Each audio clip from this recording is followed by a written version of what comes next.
मर गए हम तो बिन मारे, कहाँ जाते थे हो गंगा, हाँ कहाँ जाते थे राधा के प्यारे, कहाँ जाते थे हो गंगा।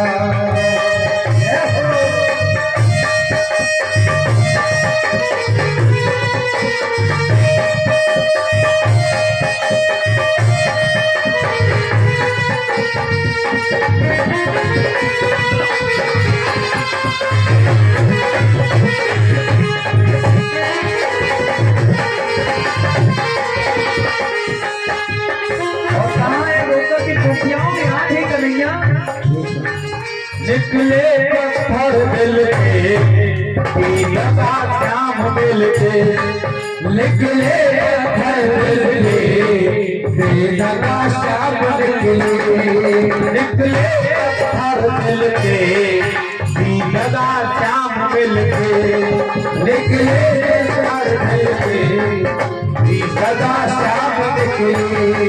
जाना ही था तुमको जाते हमसे मिलके, जाना ही था तुमको जाते हमसे मिलके, जाना ही था तुमको जाते हमसे मिलके, जाना ही था तुमको जाते हमसे मिलके। पुरानी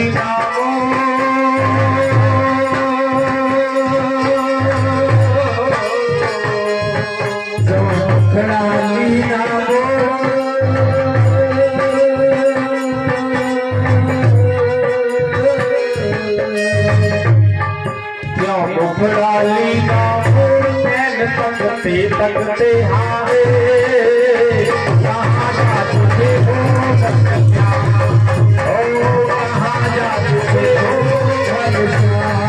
इस मजबूरी को छोड़ चले गए राधा के प्यारे, कहाँ जाते हो गंगा, कहाँ जाते हो गंगा। इस मजबूरी को छोड़ चले गए राधा के प्यारे, कहाँ जाके तुझे हो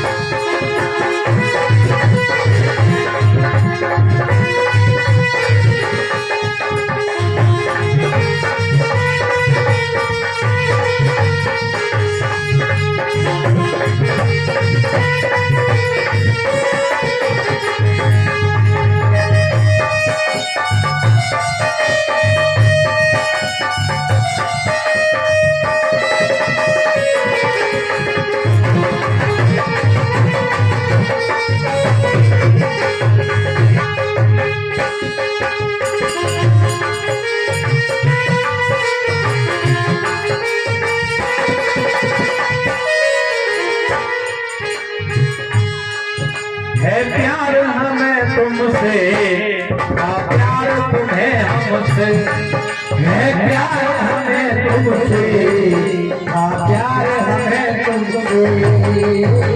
हरे ओम कृष्ण, हरे ओम कन्हैया। ऐसा भी तो नहीं था कि तुम्हें हमसे प्यार नहीं था या हमें तुमसे प्यार नहीं था, तुम्हें भी हमसे प्यार था और हमें तुमसे प्यार था, फिर क्या किया?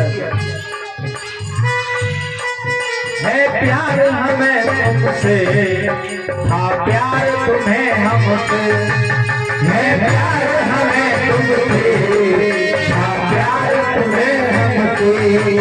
अब जान लबों पर है जिंदगी तेरे दम से, अब जान लबों पर है जिंदगी तेरे दम से। शादी आए तो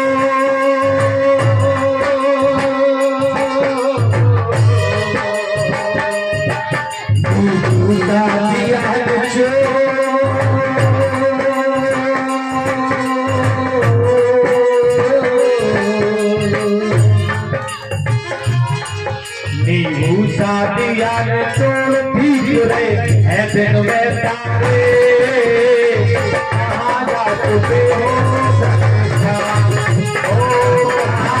चुके हो घनश्याम। इस भूमि को छोड़ चले गए राधा के प्यारे, कहाँ जा चुके हो घनश्याम, कहाँ जा चुके हो घनश्याम, कहाँ जा चुके हो घनश्याम, कहाँ जा चुके हो घनश्याम, कहाँ जा चुके हो घनश्याम, कहाँ जा चुके हो घनश्याम। आज गोपी आए सर और बिलाप कर रहे हैं, मनमोहन है गोविंद क्यों नहीं आते? और 2 घंटे 4 घंटे की बात करने वाला उद्धव है ना, यही ब्रज रज में रंग गया है। कृष्ण की अद्भुत लीलाएं और अद्भुत आनंद में मदमस्त होता है, पड़ा रहता है। सत्संग की चर्चा, ज्ञान की चर्चा, गोपियों के अनन्य प्रेम का कोई इतना प्रेम इतना भाव दर्शा सकता, अद्भुत लीला संगठन जीवन प्रेम। साथियों 6 महीने हो गए उद्धव जी लौट करके जा रहे हैं, और जब उद्धव जी 6 महीने के बाद में लौट करके जा रहे हैं तो ब्रज रज लगी हुई है।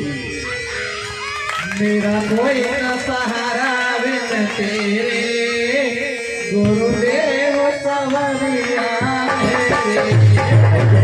मेरा सहारा बिन तेरे, गुरुदेव सवरिया गुरुदेव सवरिया सवरिया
तूने किए उपकार घनेरे, तूने किए उपकार घनेरे, गुरुदेव सवरिया मेरे, तेरा कोई न सहारा बिन तेरे, गुरुदेव सवरिया मेरे, तेरा कौटे तरस रहे, तेरा कब से तड़प रहे,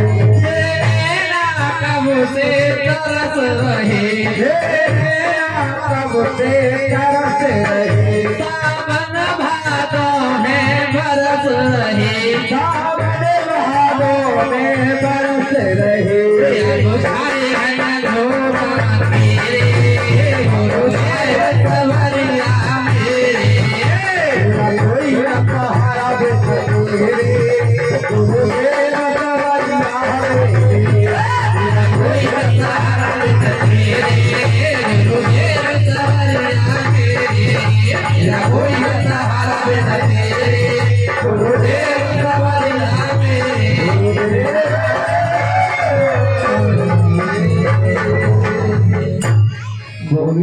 भगवान की बोले व्यास महाराज की जय हो, जय जय श्री राधे श्याम।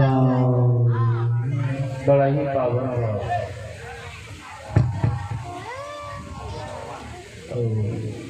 ठाकुर जी का बड़ा सुंदर उपकार। 6 महीने के बाद लौट कर आए भगवान से मिले, उन्हें अपने हृदय से लगा करके सखा पने का साथ कराया। बोलेंगे प्रेम से भक्त वत्सल भगवान। आज तो कुछ ज़्यादा पूजन से होगा, ऐसा लगता है कथा कहने नहीं देंगे।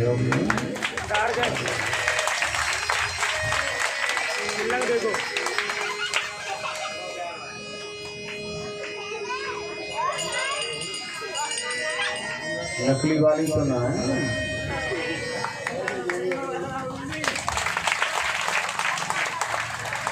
कन्हैया की तरह ये देख छू के तो देखे नकली है या असली है, और तरह के नोट से लग रहा है। अच्छा असली है। बिहारी लाल की जय हो।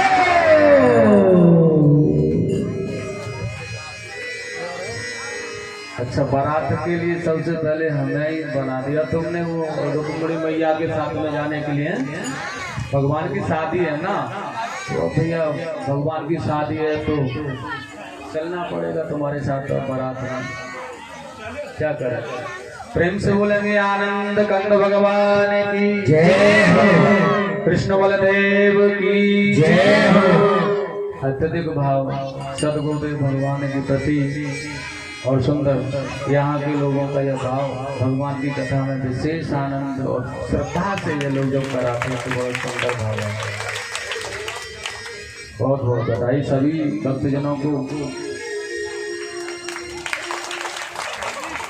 जिन्होंने यहाँ बहुत सुंदर भाव में भगवान का वंदन किया, पूजन किया है और सत्कार किया है।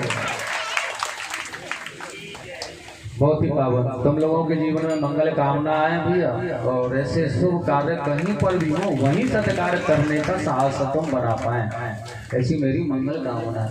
प्रेम से बोलेंगे गोविंद भगवान की जय हो। जय जय श्री। और जोर से बोलो आज का परेशानी है तुम भोजन ना करके आए। जोर से बोलो वृंदावन बिहारी लाल की जय। अब तो भैया उद्धव जी का भगवान से मिलन हुआ है, और वो ब्रजरज को भगवान ने चाहा पाया, उसे देख करके कृतार्थ हुए थे। उद्धव ने कहा है प्रभु ये बताओ तुमने मुझे ज्ञान देने के लिए गोपियों को भेजा गोपियों के पास, या फिर गोपियों के द्वारा मुझे प्रकाशित करना चाहो। भगवान ने कहा उद्धव हमारे ब्रज की रज में ऐसा आनंद है, वृंदावन की तो रज ही बहुत आनंदमय है। ये वृंदावन हमने डाला। एक बार की बात, ब्रह्मा भगवान ने प्रयागराज को सभी तीर्थों का राजा बना दिया, महाराजा, और सारे तीर्थ जन प्रयागराज को कर देने जाया करें। जब महाराज जो होता है, सम्राट जो होता है, छोटे छोटे जो राजा होते हैं ना, वो सब कर देते हैं उसे, और सारे के सारे तीर्थ प्रयागराज को कर देते हैं, आज भी देते हैं, क्योंकि तीर्थों का सम्राट है प्रयागराज। लेकिन ये वृंदावन कभी प्रयाग को कर देने नहीं गए। ब्रह्मा की सभा में गए, प्रयागराज तुमने सम्राट बना दिया, लेकिन छोटे से वृंदावन से अपमान कराते हो, यह हमें कभी कर देने नहीं आता। ब्रह्मा जी ने कहा इसका निर्णय हम नहीं करेंगे, इसका निर्णय तो भगवान कृष्ण नहीं कर सकते। इन्होंने तुम्हें सम्राट बनाया है तीर्थों का, तो चलिए उनके पास। अब उनके पास में गए, अब भगवान से कहा एक बात बताओ, क्या हमारा अपमान कराना था तो सम्राट क्यों बनाया? भगवान ने कहा क्या बात हो गई कि सारे तीर्थ कर देने आते हैं। भगवान ने कहा तो अच्छी बात है, इसमें फिर बुराई क्या है, लेकिन ये छोटा सा वृंदावन हमें कभी कर नहीं देता। बताओ क्यों नहीं देता? भगवान ने कहा भले आदमी, हमने तुझे तीर्थों का राजा या सम्राट बनाया था या अपने घर का सम्राट बनाया था? ये वृंदावन तो हमारा घर है अपना, ये हमारा हृदय स्वरूप है। हमने तुझे अपना सम्राट थोड़ी बनाया है, तीर्थों का सम्राट बनाया है। और ये वृंदावन तो मेरा हृदय स्वरूप है, मेरा अपना निज निवास स्थान है, मेरा अपना घर है।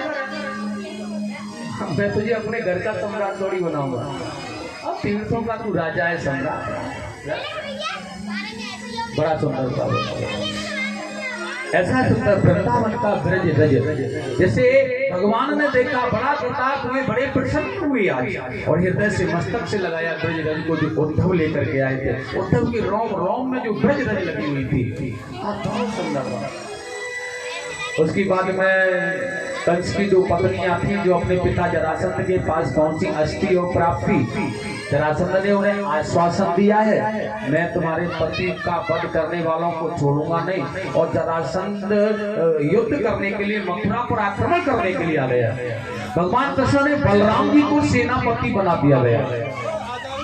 सेनापति जो बनाया बलराम जी को बनाया है। आप इस सेना के नियुक्तिकरण करेंगे, किस प्रकार से युद्ध करना है आप संभालेंगे बड़े भैया, लेकिन ध्यान रहे जरासंध का वध नहीं करना है तुम्हें।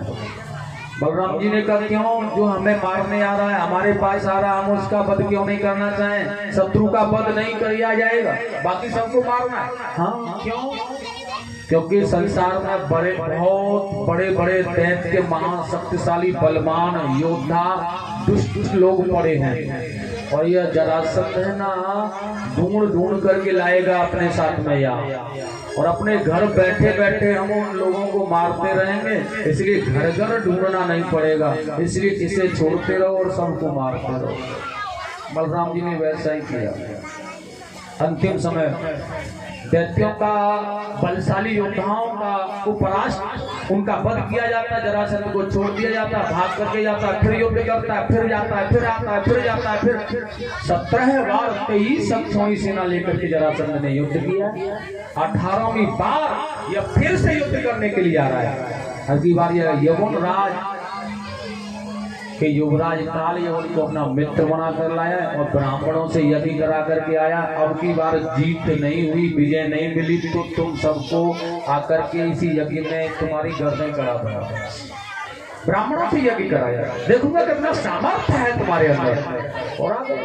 और यहाँ मथुरा नगर अस्त पस्त हो जाने के कारण भगवान ने विश्वकर्मा आदि देवताओं के द्वारा इंद्र द्वारका में बहुत सुंदर समुद्र में द्वारकापुरी का निर्माण किया है, और सभी को रात्रि भर में वहां पहुंचा दिया। प्रातः काल बलराम जी के साथ यहाँ निकले हैं, तो ये जरासंध की सेना। भगवान ने, बलराम जी ने कहा लाला कन्हैया आज तो मैं जरासंध का वध कर ही दूंगा। भगवान कृष्ण कहने लगे बड़े भैया आज तो कुछ युद्ध की दूसरी प्रतिक्रिया सोची है हमने। कौन सी प्रतिक्रिया सोची है? बड़ा सुंदर का है। आज हम युद्ध करना नहीं चाहते, तो फिर क्या चाहते हो? आज तो युद्ध को छोड़ करके भागना चाहते हैं। ये युद्ध छोड़ करके कभी भागे नहीं है ना, इसलिए आज युद्ध छोड़ करके भागना चाहते हैं। युद्ध छोड़ करके भाग करके जाते हैं, कैसा लगता है? बलराम जी ने कहा नहीं, मैं क्षत्रिय हूँ, पीठ दिखा करके शत्रु को नहीं भागूंगा, चाहे मर जाऊंगा। भगवान कृष्ण कहने लगे तो शत्रु को पीठ हम दिखवा कहाँ रहे हैं? आगे आगे तुम भागो, पीछे पीछे हम भागेंगे, तुम्हारी पीठ हम देखेंगे, शत्रु को अपनी पीठ दिखा देंगे। बात यही है, भागो।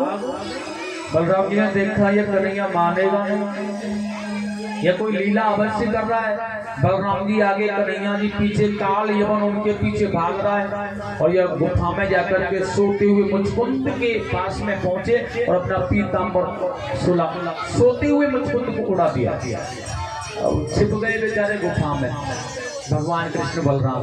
और जैसे ही ये काली बनाया, मुचकुंद को आकर के देखा सोया हुआ है, और कृष्ण का पीतांबर है, इसलिए कृष्ण समझ करके लातों का प्रहार किया, और सोते हुए व्यक्तियों पर लातों का प्रहार किया। जैसे प्रहार किया मुचकुंद महाराज जागे, जैसे जागे उनकी दृष्टि पड़ते ही काली वन जल करके भस्म हो गया। गोविंदाय नमो नमः। यह मुचकुंद मांधाता पुत्र थे, सूर्यवंश के महान प्रतापी राजा, जो कि भगवान से वरदान, देवताओं ने वरदान दिया था, देवताओं के साथ दैत्यों से युद्ध किया था। इसलिए अर्थ निद्रा में जो कोई जगाएगा वही तुम्हारी दृष्टि पड़ करके नष्ट हो जाएगा, जल जाएगा। भगवान जानते थे ये काल यवन यदुवंशियों में, चंद्रवंश में किसी के द्वारा मारा नहीं जाएगा, इसलिए सूर्यवंश के महाराज मुचकुंद के द्वारा की दृष्टिपात होने से इसकी मृत्यु हुई। जरासंध ने फोड़ने का प्रयास किया, भगवान छिप गए इस पर्वत में और जरासंध ने उसमें आग लगवा दी और लौट करके विजय का जश्न बना रहा है और ब्राह्मणों को यह दान देने लगा है।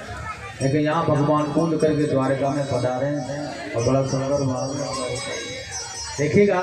द्वारका बड़ी सुंदर नगरी है, द्वारका अच्छा, द्वारका अच्छा, द्वारका। भगवान ने देखा बड़ा पावन है द्वारका नगरी और सज्जनों इस द्वारका में रहने वाले लोग भी उतने ही पावन हैं। लेकिन बड़ी विचित्र बात है, भगवान ने कहा शत्रुओं का भय दूर हो गया, संकट टल गया। हमारी जो नगरी है यह समुद्र के बीचों बीच में, यहाँ शत्रु आक्रमण करने आ नहीं सकता है और अब हम धन संपदा और वैभव से परिपूर्ण हो गए हैं और बड़े भी हो गए हैं, तो फिर अब क्या होना चाहिए। भगवान के मन में विचार आया अब शादी हो जानी चाहिए। लेकिन न बलराम जी की ओर देख करके रह जाते हैं, अभी बड़े भैया की शादी नहीं हुई है, अब इनकी शादी पहले हो जाए तो हम भी अपनी शादी करें, और अगर हमने पहले शादी कर ली तो फिर समस्या खड़ी हो जाएगी। ये कहेंगे ये कन्हैया तो सब काम पहले कर लेता है। इसलिए सोचा ब्रह्मा जी को का क्या देख रहे हो, कहाँ पर है बलराम जी की, और बहुत सुंदर जो बलराम जी की दुल्हन है, हमारी जो भाभी है, ब्रह्मा जी कहाँ है वह, मिलाओ ना कुंडली को। ब्रह्मा जी ने कुंडली मिला करके देखा, रैवत राजा की पुत्री रेवती जी जो इतनी बड़ी है, इतनी लंबी है, सदियों के जमाने की। बलराम जी की जो कुंडली मिलान कर रही है वो केवल उन्हीं से कर रही है और किसी से नहीं कर रही है। भगवान ब्रह्मा जी ने कहा एक ही कन्या है, इनके योग्य तो केवल, और लेकिन वो सदियों के जमाने की है। कन्हैया जी ने कहा कोई बात नहीं चलेगा, लेकिन शादी तो कैसी भी हो, लेकिन शादी हो जाए इनकी तो फिर हमारा नंबर जल्दी आ जाए। और एकदम से जा दिया। बलराम जी का विवाह रेवती जी के साथ में हो गया। अब समस्या है, बलराम जी जो हैं द्वापर युग के जमाने के, सतयुग में व्यक्ति 28 हाथ लंबा होता था, त्रेता में 14 हाथ और कलयुग में 7 हाथ, द्वापर में 7 हाथ, कलयुग में 3.5 हाथ। अब बलराम जी कलयुग के जमाने के 7.5 हाथ लंबाई है उनकी, 7 हाथ, और रेवती मैया की 28 हाथ।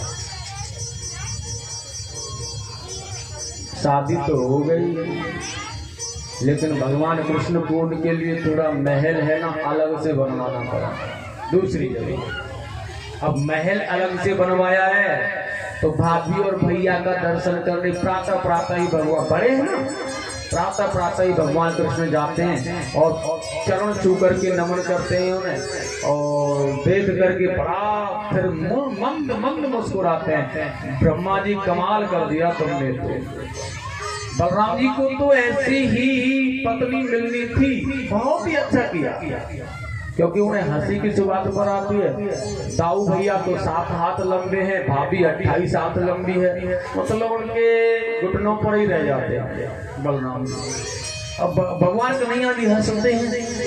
अब बलराम जी ने देखा रोज प्रातः प्रातः आता है और हंसता है, मतलब गले पर नमक छिड़कता है, हमें चिढ़ाता है। आज तेरे इस रोज रोज की झंझट को समाप्त कर देते। हल लिया अपना, रेवती के ऊपर रख दिया, और जब तक वो द्वापर युग की नहीं बन गई तब तक हटाया ही नहीं, और जब द्वापर युग की बन गई भगवान ने कहा वही तो हम चाह रहे थे कि तुम्हें क्रोध आए, और इसलिए तो हमने विवाह कराया था कि तुम्हें तुम्हारे साथ में ये नित्य ठीक रहेगा, जोड़ा बढ़िया।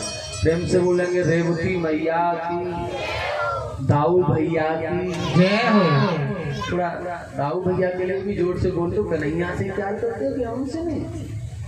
अरे वो भी उनके भैया हैं बड़े वाले, चरण छूटे हैं उनके, और तुम बताओ नाराज हो जाएंगे कन्हैया जी अगर जोर से नहीं बोलोगे तो? बड़े भैया हैं भगवान कन्हैया के, जोर से बोलेंगे दाऊ दयाल भगवान की जय हो।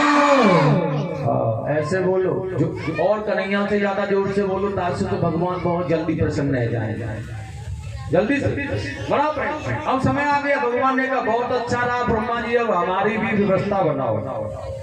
और देखिए कैसी व्यवस्था बन रही है। कुंदनपुर के महाराज भीष्मक जी की एक कन्या है जिनका नाम है रुक्मिणी।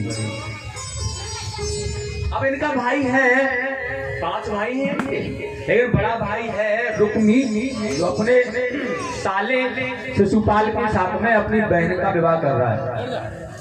लोगों ने कहा, घर वालों ने कहा, भैया तू अपने साले के साथ में अपनी बहन को ब्याह कर रहे हो। अच्छी बात है क्या कोई अपने साले के समय में अपनी बहन को ब्याह करे? तो शिशुपाल कहने लगे जो हमें अपनी बहन दे सके क्या हम बाबू अपनी बहन ना दे सके? मूड है ये, मूड व्यक्ति। अब मानता किसी की नहीं है, बलवान है, पिताश्री की भी चलती नहीं है, छोटे छोटे भाइयों की भी नहीं चलती है, शक्तिशाली साम्राज्य का मालिक है ये। और रुक्मिणी जी ने भगवान के लिए पत्र लिखा है, बड़ी समस्या में फंस गई हूँ भगवान, इसलिए तुम्हें आना ही होगा लेने। बड़ा सुंदर लिखा है पत्र। और पत्र लेकर के ब्राह्मण देवता एक बार भगवान बैठे हैं, और जब भगवान बैठे हैं तो देखिए पत्र लेकर ब्राह्मण देवता पहुंचे, और जब पत्र लेकर ये ब्राह्मण देवता पहुंचे हैं तो उस पत्र में क्या लिखा है यह सुनिएगा। रुक्मिणी जी भगवान के लिए कहना चाह रही हैं, हिंदी वाक्य बड़ा सुंदर 4 श्लोकों में व्यास जी ने संबोधन किया है उस पत्र का, लेकिन यहाँ हिंदी वाक्य अब तुम्हें मैं समझा रहा हूँ क्या कह रही है। वो कह रही हैं आज भगवान से, हे प्राणनाथ प्रियतम, मेरा भाई रुक्मी मेरा विवाह शिशुपाल के साथ करना चाहता है, वो मैं हरगिज नहीं होने दूंगी। आप आओ या ना आओ आपकी मर्जी, आ जाओगे तो ले जाओगे मुझे, नहीं आओगे तो मैं सदा सदा का प्रण करके प्राण तज दूंगी। बड़ा सुंदर कहा, काजल की स्याही से लिखी है अर्जी। मैंने ये कलम दबाते हुए नहीं मिली मुझे, बड़े बंधन में रखा जा रहा है, सगाई तय कर दी है भगवान। मैंने अपने आंखों के काजल से यह लिखा है तुम्हारे लिए पत्र, और कितना सुंदर का है। काजल की स्याही से लिखी है अर्जी, अरे श्याम आओ न आओ तुम्हारी मर्जी, श्याम आओ न आओ तुम्हारी मर्जी, श्याम आओ न आओ तुम्हारी मर्जी। काजल की स्याही से लिखी है अर्जी, काजल की स्याही से लिखी है अर्जी, काजल की स्याही से लिखी है अर्जी, काजल की स्याही से लिखी है अर्जी। श्याम आओ न आओ तुम्हारी मर्जी, श्याम आओ न आओ तुम्हारी मर्जी, श्याम आओ न आओ तुम्हारी मर्जी, श्याम आओ न आओ तुम्हारी मर्जी। जय हो।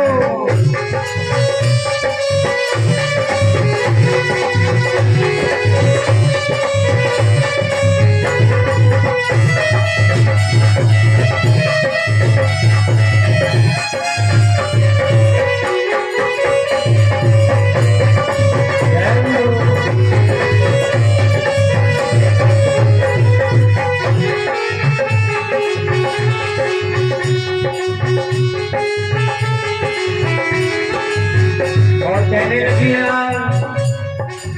भेज रही हूँ तुमको पाती, भेज रही हूँ तुमको पाती, भेज रही हूँ तुमको पाती, भेज रही हूँ तुमको पाती।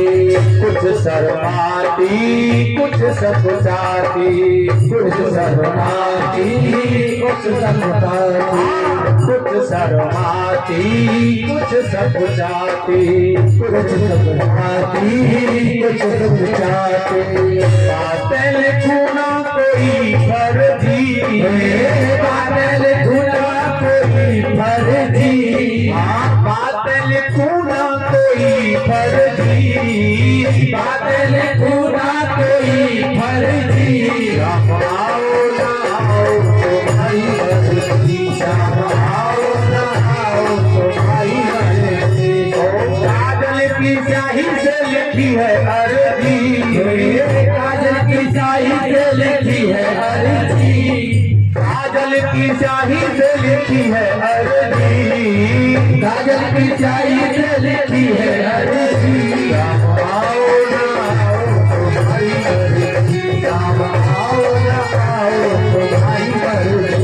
पर कहा रुक्मिणी जी ने पत्र के माध्यम से प्रभु